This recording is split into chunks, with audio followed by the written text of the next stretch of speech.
Okay. Hello, everyone.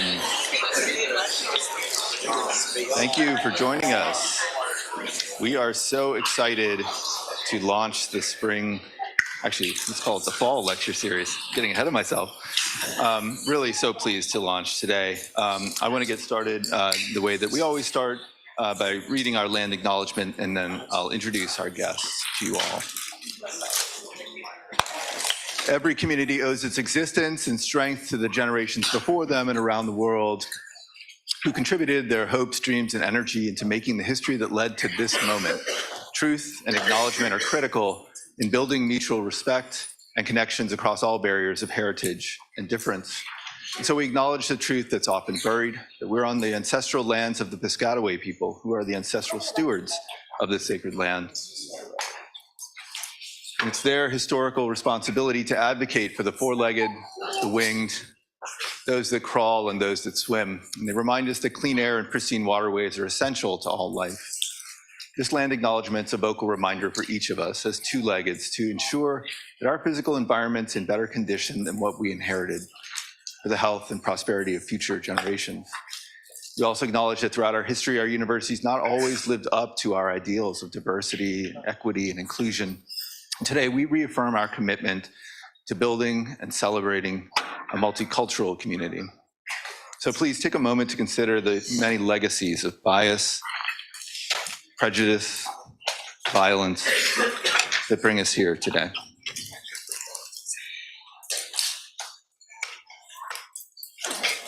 Again, we're so pleased to be joined by Kabir Khondakar and Suhailey Farzana.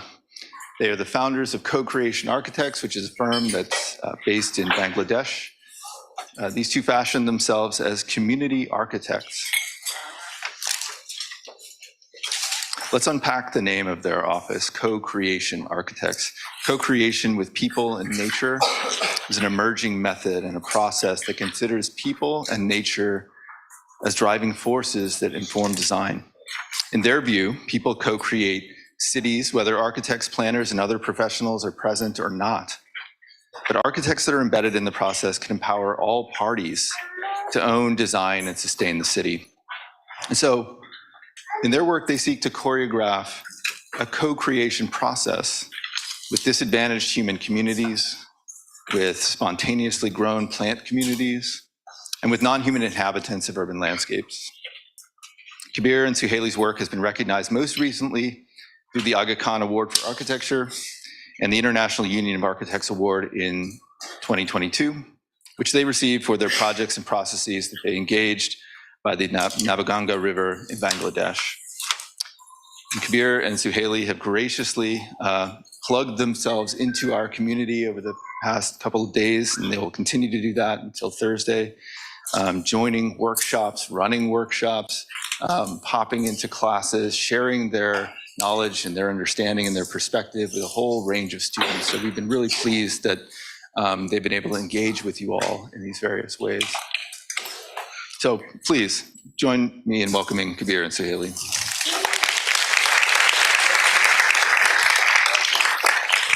Thank you.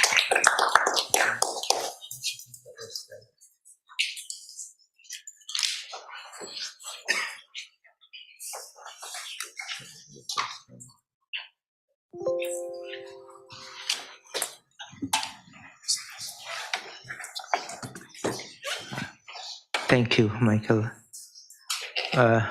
We are really honored to be here, and thank you all, and thank you for inviting us. So today, we both will be presenting. First, I'll talk, then later Suhailey. Then in the end, we'll share a short video.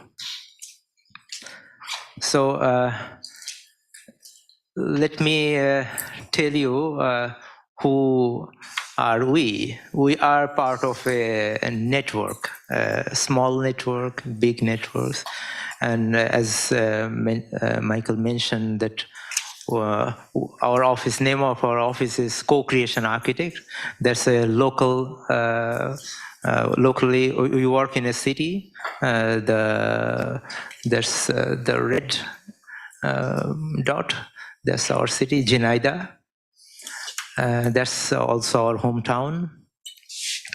And POCA, Platform of Community Action and Architecture, is a platform of community architects that works in all over Bangladesh with low-income communities, especially. And CAN, Community Architects Network, is a regional network that works in 19 countries of Asia. And we both are also, I teach, and now I part-time teacher at Brack University. I used to teach full-time. Now, as we live in that small town, so now what happens that we teach online, and the students come for 2 weeks and do workshop in our city. So the city became kind of a university. A lot of people and interns are coming, so we'll be sharing that.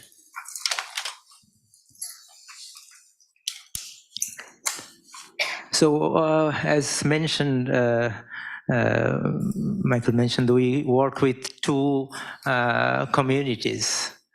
We prefer to work with them. You know, we like to. That is, one is spontaneous low-income communities or spontaneous human communities without plans. Without the intervention of planners and architects, they are building their habitats, and also spontaneous non-human communities. You know, the other species than humans.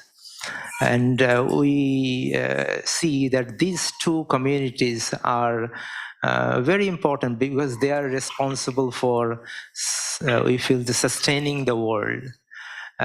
All these wild plants, those which are not in our landscape, or all the people who are in the shadow, they are actually sustaining the human habitat, and also this wilderness, they are sustaining the natural habitat. And why co-creation process is important to architecture, planning, and landscape. Maybe through our presentation we'll be explaining that. And we learn this process, co-creation process, most from nature. From nature we can learn it very effectively. And there are a lot of definitions, and the co-creation word actually came from business people and those who produce product, and they want to appropriate that product to the users, But I like this definition by Findhorn Foundation: co-creation with the intelligence of nature. When we choose to partner with the other consciousness of the planet, we greatly increase our ability to shape our shared future. And these are the three principles we keep in our mind, the community architects. Let nature be the solution, let people be the solution, and co-create with nature and people. Actually, people are part of nature, but we separate, separating, and sometimes we also feel that we separate ourselves. That's why we are saying this. And this is as we are working and teaching in Bangladesh. So these questions we always ask to ourselves, that if the architects of Bangladesh want to take their service to maybe all the people, and now maybe we can serve only less than 10% of the population of our country. The others are in the shadow. They don't come to the architects, and architects also don't go to them. So how these architects can so through the traditional architecture education and practice, architects are hopelessly failing to reach there. We need to find a new process to address this issue. We need to work with two invisible yet important communities, as I mentioned, spontaneous human communities and spontaneous nature communities, to find our ways towards a sustainable future. It has to be co-creation process where everyone has a role to play. As part of nature, we can learn how nature co-creates and scale up. It is a decentralized, non-hierarchical, and organic process where there is only beginning. However, it grows, transforms with unending possibilities in its own rhythm. And this is kind of we tend to achieve the diagram of right-hand side, not this one, centralized.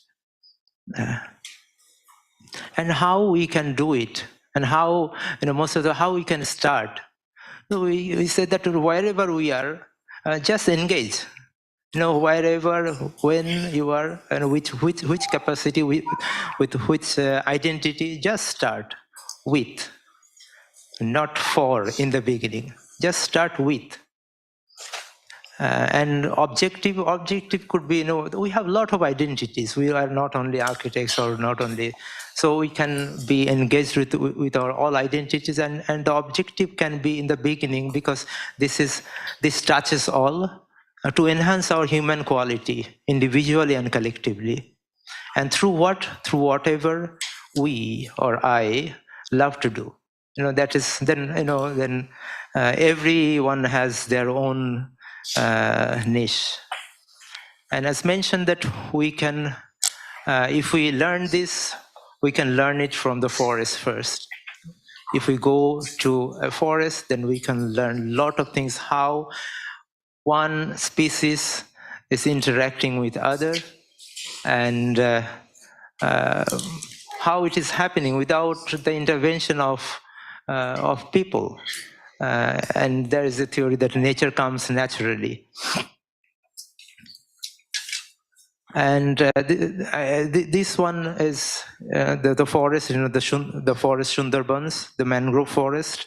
It's a glade, and this one is in a university setting designed by one of our very senior architect, Mazharul Islam, and as it was designed in that way by carrying nature, that's why we find so many wilderness here, and other places we don't get it. So we learn from these good practices from forest, and also some of the design good practices. This is a typical landscape of Bangladesh during the rainy season, and during the dry season it will be paddy field, or people will walk. So during the rainy season, 70% of the land goes underwater, and this is normal. This is not flooding. This is not a problem for us. And you see, during the dry season, you will find rice, paddy field, and suddenly when there is water, and you see a different aquatic landscape. Lot of fishes thrive there, and these plants they grow. So we can learn from this. This is happening spontaneously, and if we learn, we can do it. This is our pond. And this is we have a house office in a village, and this is our pond. And how we did this, we'll show. This is this is the office, very small office house. That's the pond. And we have been repairing this land since 2015. It was abandoned for 40 years. Now we are making forest, then food forest, and this is the river, Naboganga river. So in the beginning, first, the pond was like this. It was abandoned, and although nature comes naturally, but if it is disturbed by people and other animals, domestic animals, it will be like this. So, and if we want to assist nature, then this is how we tried. We dig a little bit in the mound, then we found some topsoil with plants. We don't know what. We rely on nature. Then we put those on the bank of the pond. It became like this in the first year, and in the third year it's like this. So we only did that part, we did this only, nothing else. It's just done by the nature itself within 2 years. Yeah, and some of the things, maybe few things we introduced, like the water lily and this plant and those autumn.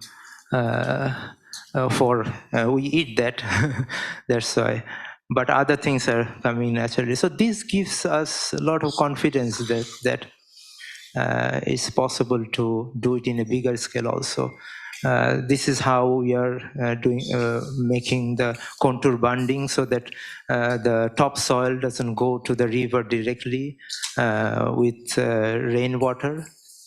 So immediately you see after doing this, it becomes like this.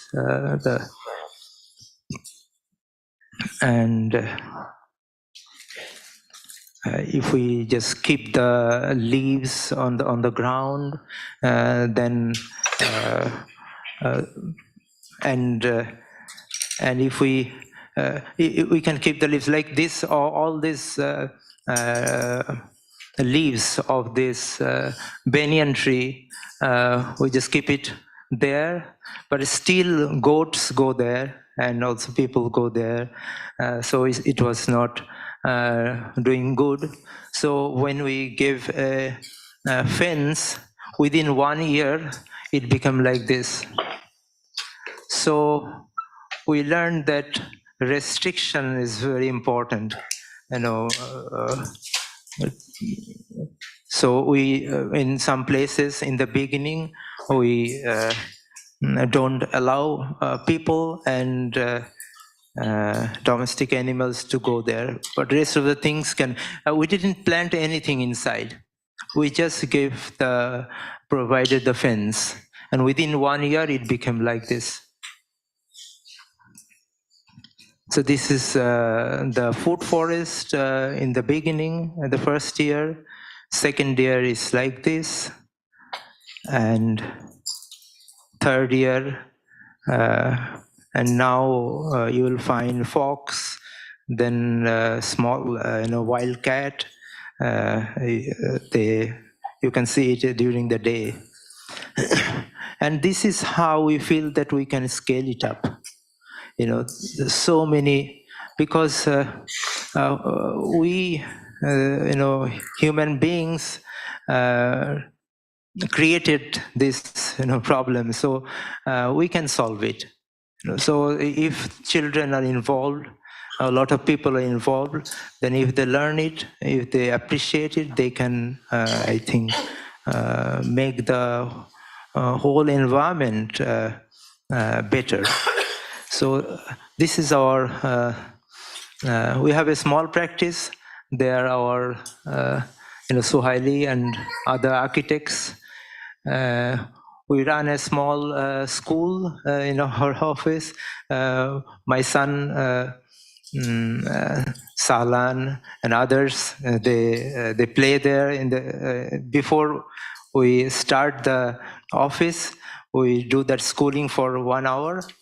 And also, each of the architects, they have small plots to grow their food, vegetables. It's our office and home few years back. House few years back. So we planted, climbers. So now, this is also a few years back. Now you cannot see the house. This from the light is coming. But the important part is there are more than 100 nests in our house. So birds and also squirrels live there. So the office in the first year, it was, you could see from our house, and now it's covered. And there was a squirrel path, so we kept that by connecting the canopies. And the plants we plant some of the plants, and rest are given by the nature itself. So like there are wild plants, and also we planted. This is how the whole landscape is growing. This is gourd, we eat that, and also some are wild. So where is Suhailey? Suhailey, maybe I'll hand over to Suhailey to explain how we work with human communities. Yeah. Okay.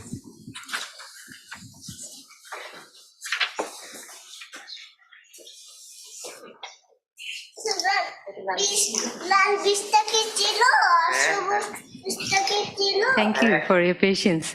Our son is very sleepy now, so he's a little bit tired. Okay. So I'll be talking about how we are co-creating with human communities. So we live in the city Jhenaidah. As you can see the map, we have a beautiful river and lots of ponds. In the municipal area, it's more than 300. And the right-hand side map is, this is done by the community people of their settlement. So there are 63 low-income communities in the city, and they have mapped their areas in the city. So it's very interesting when there is a city planning, we know where the low-income communities are, so that we don't just evict them. They're very powerful in our city. And so they have a network, citywide community network, and they built 38 houses in their, with their own money. And as we said, we facilitated in their process. So it was their project, and we facilitated they mapped their whole community. We taught them how to map, and they also did the future planning, and they also made models of the houses, how they aspired it to be. They have their own financial system, which they repay the loan in their own cooperative, and they can build more houses. So they built houses like these, 2-storied and 1-storied, with in 2017 with 1,200 USD. So the architect's role was how we can reduce the cost and make it optimum with the best of the materials, not compromising the materials.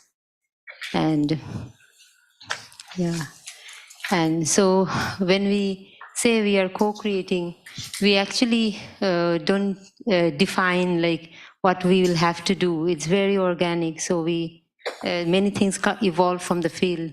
So I'll read it out. Like in co-creation process, we do not bring any preconceived idea or building materials with us.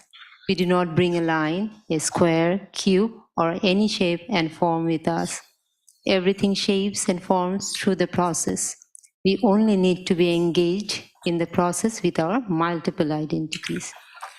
So as Kabir was saying, we were like every time we have a lot of guests and a lot of young architects and also students, interns coming in our office. So the first thing we say, so we have long-term involvement, also short-term. So when students come, young professionals come, we tell them, leave your baggage here. Whatever you are thinking, just leave it in the office. And then whoever is around in the community network and whoever is interested to work, we can work together. So there was one craft community who do beautiful stitching. So they wanted to work with this young architects group and engage. And Kabir mentioned like whatever we love to do with that. So they had few of the planning in their head, like what they want to do, where they want to, how they want to develop their craft cooperative business. So they work with the architect. And whenever we work with in the communities, we cook together and we eat every time, and we feel like food is something that actually connects us. So our process is more like connecting the communities with the professionals. And we don't wear the professional hat then, we wear the hat as a human being. So the craft women group, they decided with the architects how they want to build their craft center. As you can see, they are planning, and we often hand over our power tool, the architect's power tool, the pen and paper to the community so that they are free to plan. And they do wonderful planning, I would say, very optimum, very rational designs. And immediately, people believe in seeing. So immediately they actually do the model, life skill model in the space. So this is the craft center. As you can see, they need a sewing machine, a space, then they can show their products and they do it. And they also worked, as it was the women, so they also wanted to develop their kitchen, and we worked with that. And so they pretend, oh, this is a kitchen and where they will cook. So, and he's our mayor. So in this event, the mayor also comes and he participates in the process. So people also pretend the mayor is our guest and they offer him food. So very organic and very fluid thing happens, and a lot of happenings happen at that time. And they also share like how they want their craft center to be. So this is where we work. We create the negotiating tool, I mean the maps and the models and the space design, so that the community get empowered and they negotiate with the city authority. As you can see, the architects are behind, the communities are in the front line. And we also work a lot with the children. We love to work with children. And once I'll show one work, they want to, this is in our village, just in front of our office, and they wanted to build a play space. And we designed with them, and we were hired as an architect and facilitated the process. So this is a very simple structure, and the children actually, they are very smart, you know, they would come to the architect, hey, we want to build this, can you help us? They will source every material from the village, and often free, get it free, and they often take help from the seniors to do the roofing or the bamboo work. And she's from the craft community, so they have a very good friendship, the children in the craft community. And within a very few days, they build beautiful structures where they immediately start to use it. And this space keeps changing according to the need and what the people want it to be. So this is an exhibition of old clothes. We often do that, and children exhibit and gift it to each other. So the space keeps changing. And now I'll share a little bit about how we co-create with the citizens of the city. So since we were moved to Jhenaidah, and we were there, we were only 2 architects in the city. So the first thing was we let people know what we can do, what ability we have. So we started connecting with different communities, different groups, as you can see in the left corner, like the children and elderly and every groups. We sat with and know about the aspiration of the city, and together we could build a network, and we call it Jhenaidah Citywide People's Network. And one of the dreams, People's Project, was they wanted to revive the river because it is dying, and they wanted to celebrate it. So there is a confluence in the river, and they wanted to build a public river steps so that they can go to the river. And municipality with us, so municipality sourced funding and started building it. So as architects, we facilitated again and make ourselves a little bit useful for the city. And so the process is more important than the product. So in every work we have done, we don't know the final product, but we keep trying. We often fail together. So the process is more important. We interact with people, so we don't care much about the product initially. But when we are in the process, we start to care. And this process has as Michael was mentioning, 2 awards last year, UIA 2030 award and Aga Khan Award for architecture. So what is the happiness of our co-creation? We do a lot of crazy little simple works. The most happening, and we're very delighted because the people, they have started to build, create beautiful models, and they have understood how they can negotiate with models and drawings. So these models are scaled models. We didn't help them at all.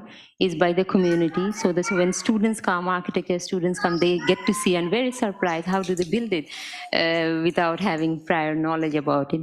So this is, I think, presence of the architects who are because we are continuously co-creating and we are passing knowledge to each other. They are also learning, teaching us.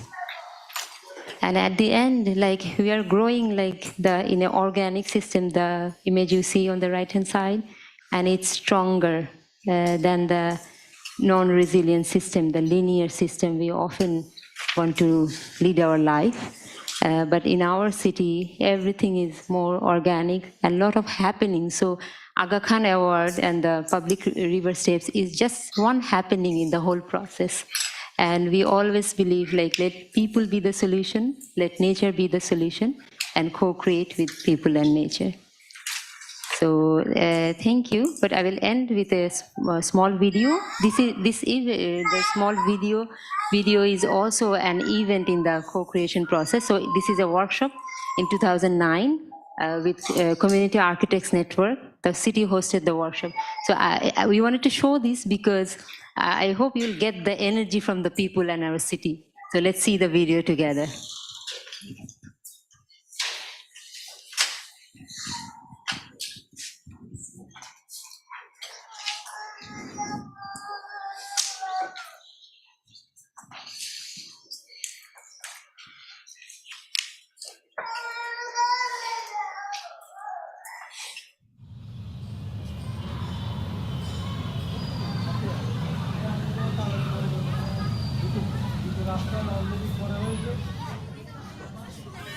It's a very good beginning that if the community people can design or co-create their own community, why not the whole city people can design their own city?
There will be a path.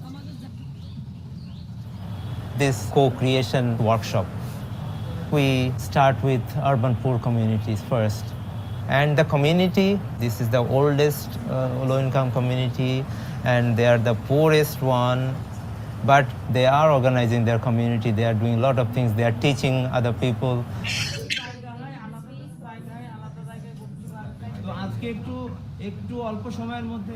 So then we did small workshops with kids, we sat with elderly people, we sat with the community people. Then every group actually mentioned about their dreams.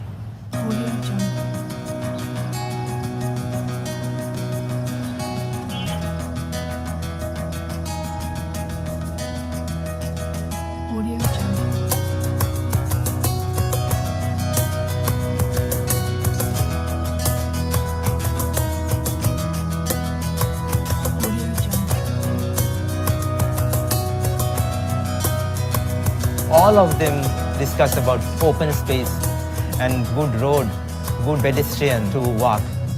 Then again it was a surprise us that the people also got confidence that yeah, we can do it. And we always call it network. So from that moment we started to connect with city people more. We actually invited all the groups we could sit, and they would actually link us to other groups. The young people, they have so many energy, they are talking about the action. and we know they can actually take it forward even without the organization. So that's how, and we try to reach academia, then who is in the action, who are in the research, and every field. My group works with this community. We also want to know about their story, what is the important to them, what is their skill. So all of these things we can see the connection with the city because they are part of the city. I'm working with the River and Open Space group. So basically we trying to find alternative routes. How can we go to the river? So at first we choose a group of children who can help us to find the way out, what kind of riverside or what kind of pond they envision. I worked in the group for the road and open places design. We talked to all the people who are using the roads. So we proposed separate road for bicycle and pedestrian. And we proposed area where the road can become the public space for the city. They want that their city road will be greenery, colorful with flowers, and they want that city should be clean. I think in the process of co-creation, we should not forget to go deep.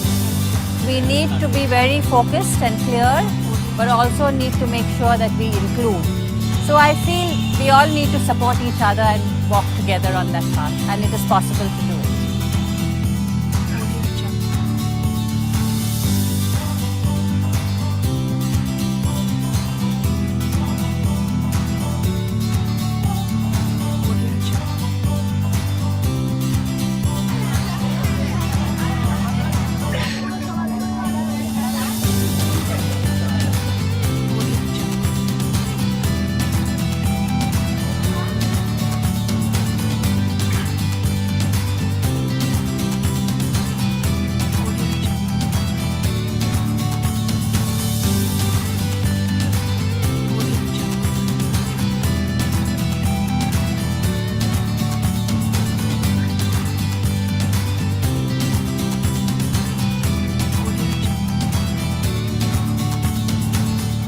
So when we did the workshop and when we showed it to the city mayor and the DC, they understand.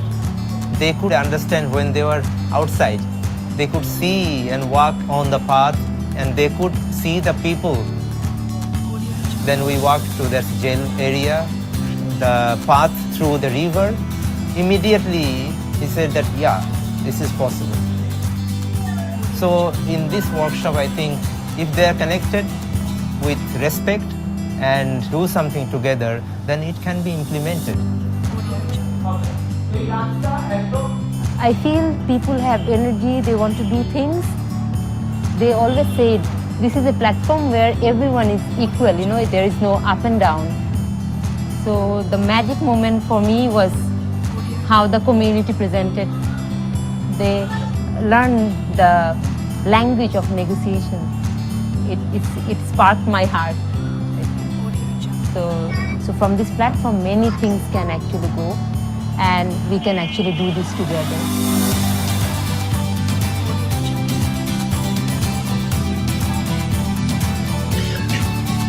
Chalo Jhenaidah gori. দশে মিলে ঝিনাইদহ শহর গড়ি। We can co-create Jhenaidah. We can co-create Jhenaidah. দশে মিলে ঝিনাইদহ গরি। দশে মিলে ঝিনাইদহ গড়ি। দশে মিলে ঝিনাইদহ শহর গড়ি।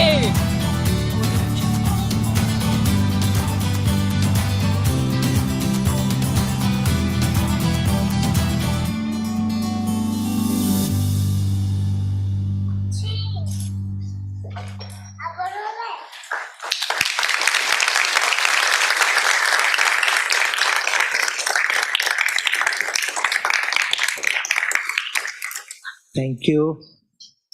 We hope that you have received a little bit of the energy of the city. Thank you. If I have any question, then yeah.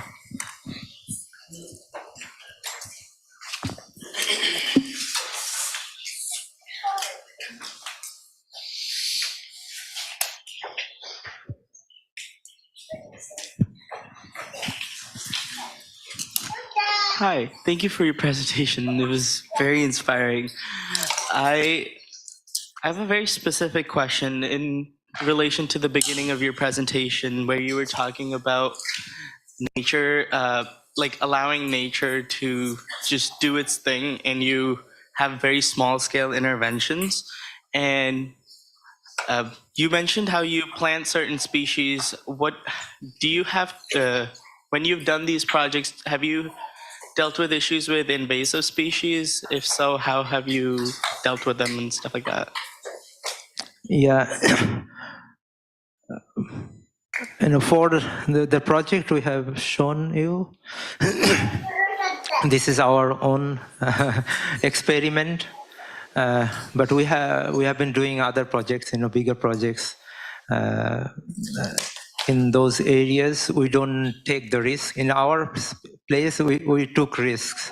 We planted different things, and some of the plants, it became aggressive and it's taking over. So we are learning from this ground. But in other places, there are a lot of research done by others, the ecologists, botanists, and in every bioecological zone, you find the list of plants of that area, and also other species. So it's better to go with those plants first.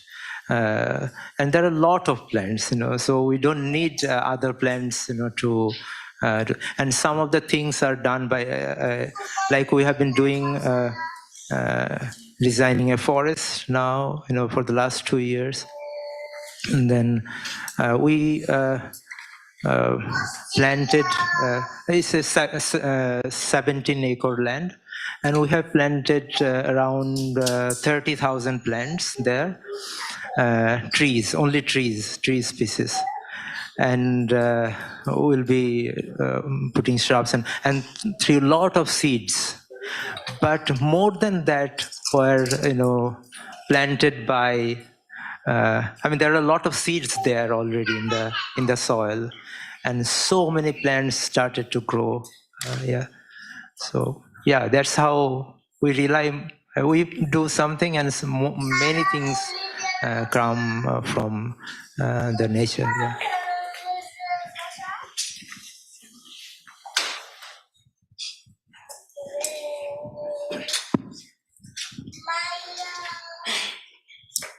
Hello. I really enjoyed the presentation. I thought it was very genuine. And my question involves approaching a new city, and you said you came and you wanted to help, and you made yourself known and your abilities known, and you wanted to facilitate the projects and the ideas and the dreams that the community already had. My question is, did you experience any pushback at all? Was there any surprises that, you thought people would really want your help in a certain area and they said, no, we're fine by ourselves, we don't need your help? Or maybe other unexpected occurrences that that led to a different outcome? You want to respond? Yeah. Right? Yeah. I think this is it's better to first of all, we don't go anywhere to help.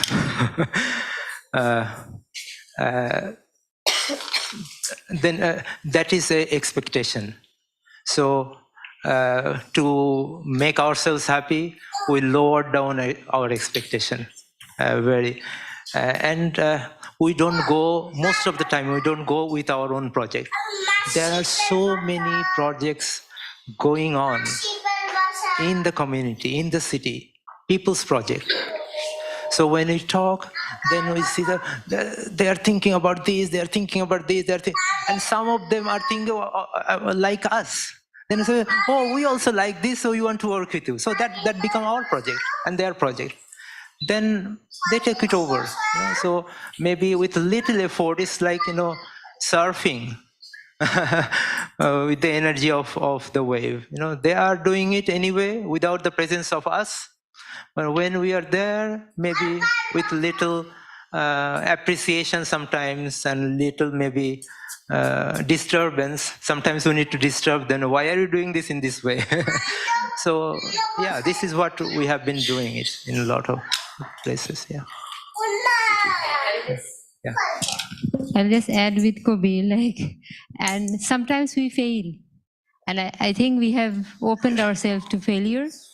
Many times we actually fail. So we planned many things and it didn't happen. It's just the Aga Khan, the platform you see, it happened magically. So we didn't expect it, but it happened. So in the process, many things doesn't happen. And we think it's okay, it's part of learning. And many communities, they were interested at the beginning. Halfway they go through and they think they're not interested. Then we stop because, as Kabir said, it has to be people's project. So yeah, I just wanted to add this.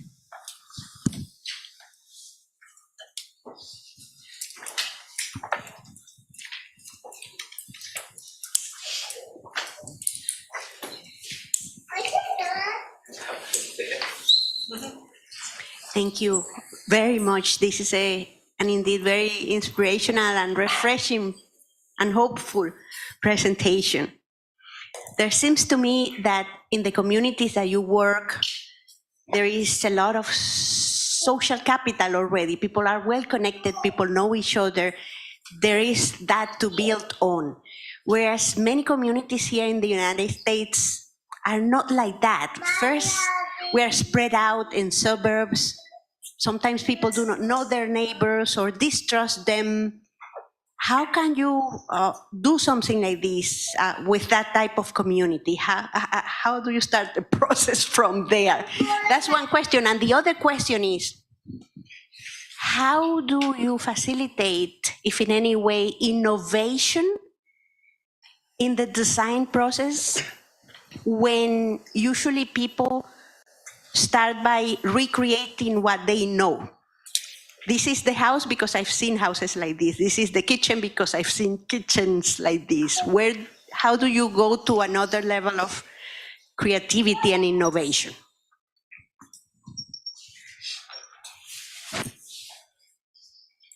Clara, for a very interesting question. Yeah, sometimes you rightly pointed out, like there is no social cohesion. So one thing we are trying to understand, like when people come to us with a project, perhaps they want to develop their toilets or they want to develop their kitchen. So it has to come from them. And many times it happens, like they feel they have some problems, this and that. Then we say, can you solve it by yourself? And then come to us. And then we can solve it, because the internal problem we cannot solve it. Somehow people are very smart. They solve it, even though they have disagreements, they will try to solve it like this. And Kabir can add with me. And about the innovation, yes, your question seems very interesting to me, because it happens. Whatever they see, they would aspire for that. They actually aspire for that. So we have long dialogue then. Why do you aspire? The houses you saw, they had beautiful mud houses. So as architects, we wanted to say, okay, can we build mud houses at the initial stage? And then we realized, no, it has other issues. This is a social issue. They wanted to have a brick house because mud house is poor people's house. So it's a platform where we can learn from each other. And sometimes we learn aesthetic differently. How do they perceive it? We're learning till now. And then we have a dialogue. We think this is a window and this needs to be cross-ventilated. What do you think? And where I also mentioned seeing is believing. So we start with one by one, little by little. Then when they see and they experience, they say, okay. And this community, they never had like 2-storied houses. They never got upstairs. I remember when I hold that lady's hand and we were going up, she was trembling because she is never used to the height. So, and now when I go there smartly, going up and down very fast. So, so yes, I think it's all about experiencing it together and be one team. Not the architecting and the community. This has to be one team. Then many things start to resolve. Yeah.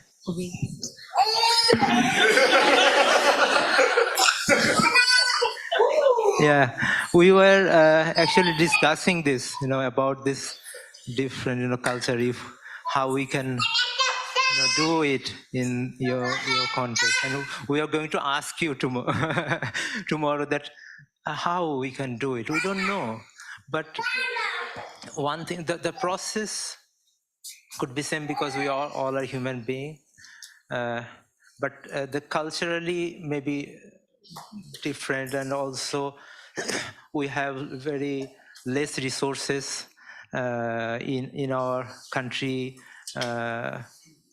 or I mean traditionally, and it's easy to approach people there. So we are thinking that maybe in our region, like in Asia, like Thailand, Malaysia, India, what we do maybe in Thailand they are doing good, and in Bangladesh we cannot do it. So if architects from Thailand come to say that, oh, you can do it in this way, they don't understand. And if we go there, but when people from that community come to this community, or people from this community go to their community, they have mutual language. This horizontal sharing actually so we do this type of horizontal sharing in the country. We go to one community, I mean the community members go to so the mayors understand mayors language, architects understand architects, their benefit, and the community people understand why they will save. We started to savings everywhere, because savings is like a glue. It's not about money, it's about collecting people. So when you say that you start saving, then no, why should we save? And why should we save? They calculate that, oh, with saving, we'll maybe after 5 years we'll save only this amount. But savings is more than money. So then when they go to other communities who are saving, they say, through this saving process, we solved these, then we got together and we negotiated with the city authority and this. So then they say, oh, this is the benefit of this. So this horizontal sharing may help, but I don't know. But other things, what Suhailey also mentioned, that we have a lot of fight with the community. We didn't share it. Lot of fight, because we learned architects, we have this aesthetics, and we know that this is how the ventilation can be solved, this is how it can be optimized. We fight a lot. It's not that they want whatever they want. We fight a lot. Then we also respect that, okay, you do it in your own way, but I don't agree. So maybe after 1 year or 2 years, I understand that, oh, they were right. Or they understand that we were right. So it's a step-by-step process. After maybe 2 years, we'll do it in this way. So this is how we do. I did have a question to ask. Now, when you look at the cultural diversity that makes up a country like Bangladesh, how have you overcome the potential cultural barriers / differences that exist there when trying to bring the community together? As Suhailey mentioned, we don't try to, we mention that as an outsider, we become also outsider. We said, why you don't talk with each other? Why there is a, disparity? This type of things, and as an outsider, why, as like a stupid question, this helps. Because sometimes two brothers, they cannot, in a family, they cannot solve their problem. But somewhere else, in a third person, they can solve it. So we become that third person, yeah. And they solve it. It's so complicated thing, Sometimes they say, we don't want this. We don't want this, mud house. Or we know that, mud walls. Why don't you want this? Because the water can come and the insects can come. Okay, we can solve it. There are, technology, we can solve it. But there is a lot of maintenance cost. Oh, we can solve it. It gets, dark inside. We can solve it. So at last they will say, no, the main thing is that we don't want it.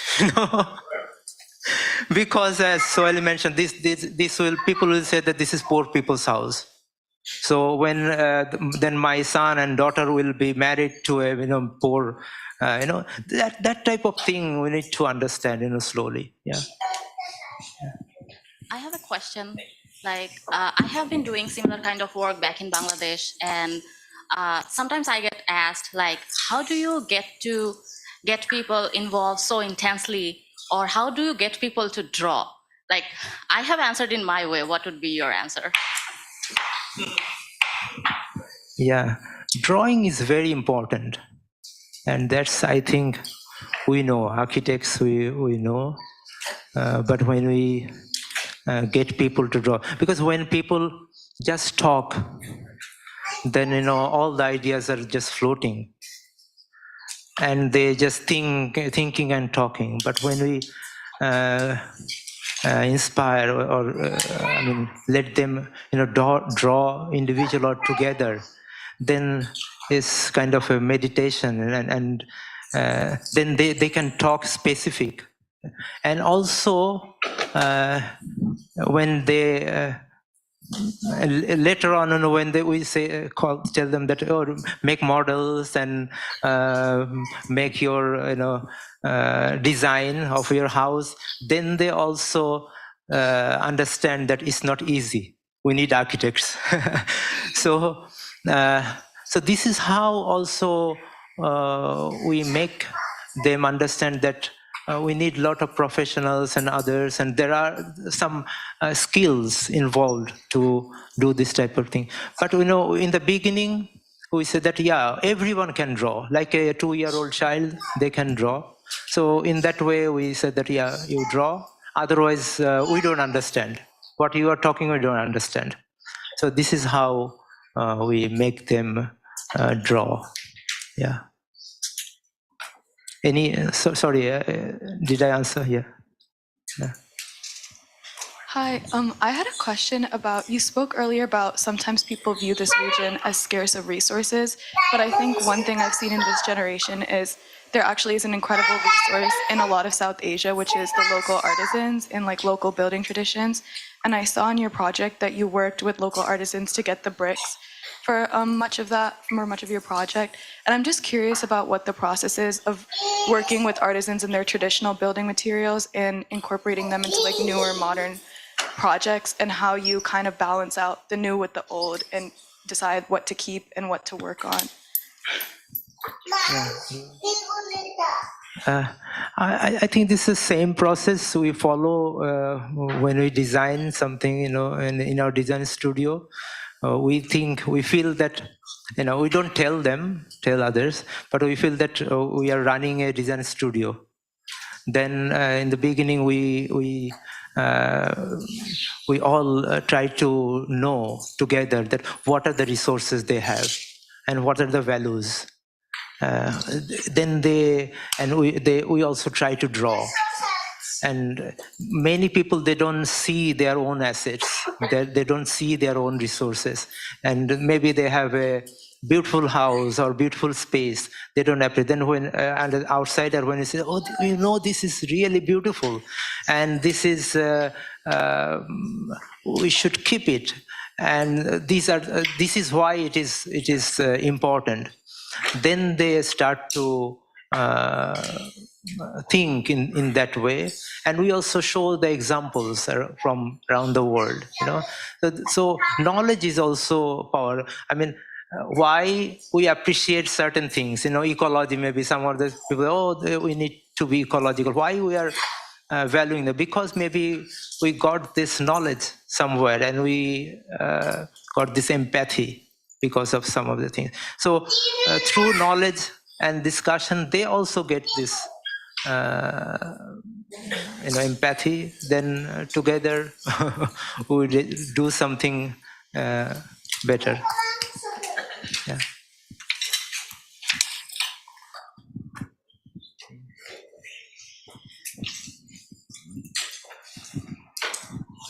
Thank you, Kabir. I think that you are making a co-creation with your kids even. Probably the never audience see that kind of presentation in US probably basically. So my question is that you already told that you are facilitating your clients. We usually in the corporate world, we always looking for a commission, right? So what's actually growing up in a poor countries, go to a dream school, school of architecture, people go for a big dream. What inspire you to bring back to the people to work for them? Or what or who actually that inspire you to work for the people and the community? Thank you.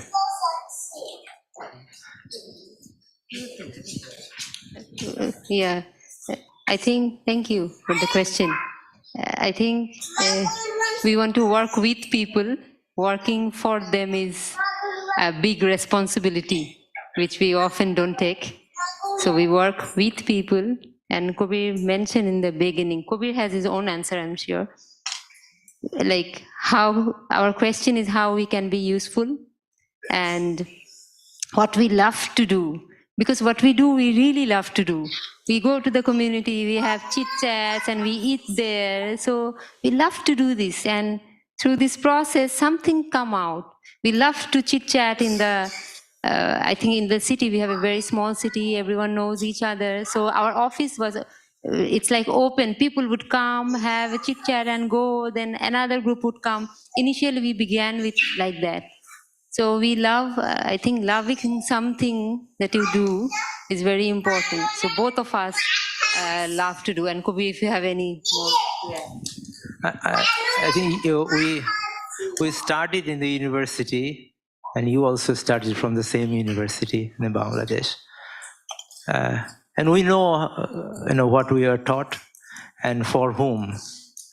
It's very easy for a graduate from our university, BUET, to, after their graduation, if they're given a work in USA, they'll be confident to, design a house. I mean, with some little assistance maybe from here, the law, or a maybe multi-story building in the capital city, very confident, or an airport.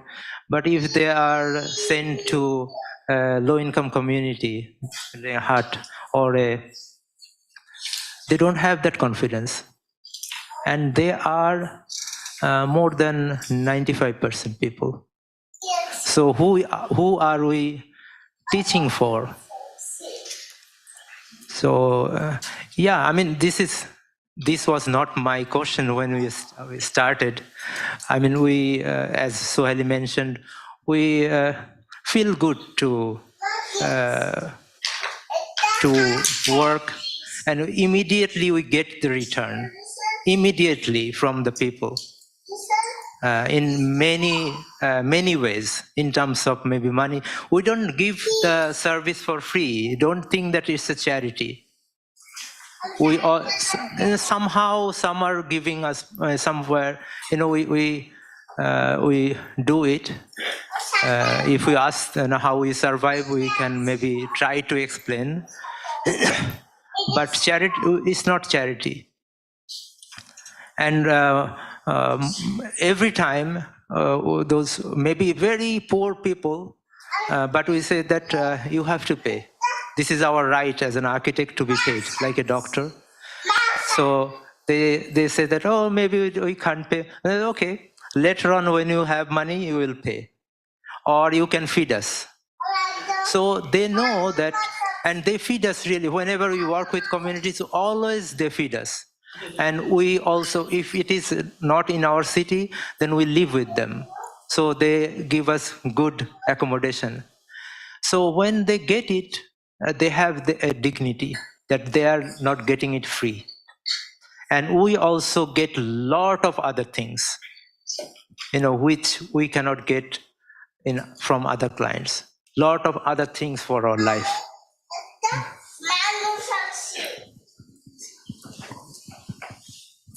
Great. Thank you so much, Kabir and Suhailey. We are really grateful that you spent time with us. You're co-creating with our community over these several days, sharing your inclusive vision of the city. It's all very inspiring, so we're really grateful to you.